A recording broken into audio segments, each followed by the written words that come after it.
Marc-Antoine Cloutier, un jeune préoccupé par tous les dossiers de l'environnement touchant l'autoroute 30.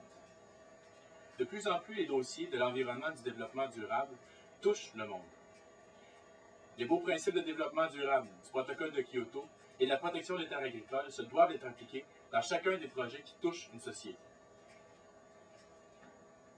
En 2007, nous ne pouvons accepter de détruire notre environnement pour bâtir. C'est ça le développement durable, c'est ça l'avenir de notre société. Nourrir le Québec avec de l'asphalte n'est pas une perspective d'avenir.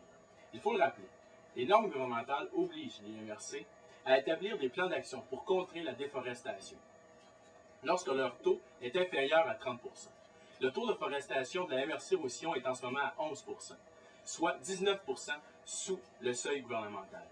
Cette statistique peu encourageante pour la région envoie un message clair, la 30 sur la 132. La pollution sonore est aussi un élément important. Ce qui cause le bruit et la pollution atmosphérique sur la 132 actuelle, c'est le départ et les arrêts fréquents des camions lourds. En éliminant les lumières, nous réglons de facto ce problème, alors que le projet dans les terres agricoles crée une deuxième zone de pollution sonore au sud de Saint-Constant.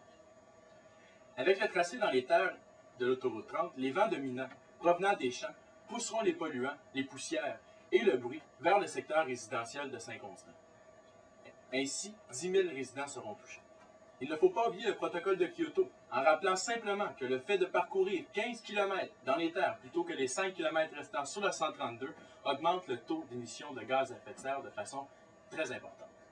Ce qu'il nous faut, c'est un schéma d'aménagement global qui prévoit une certaine concentration de la population et une amélioration importante du transport en commun.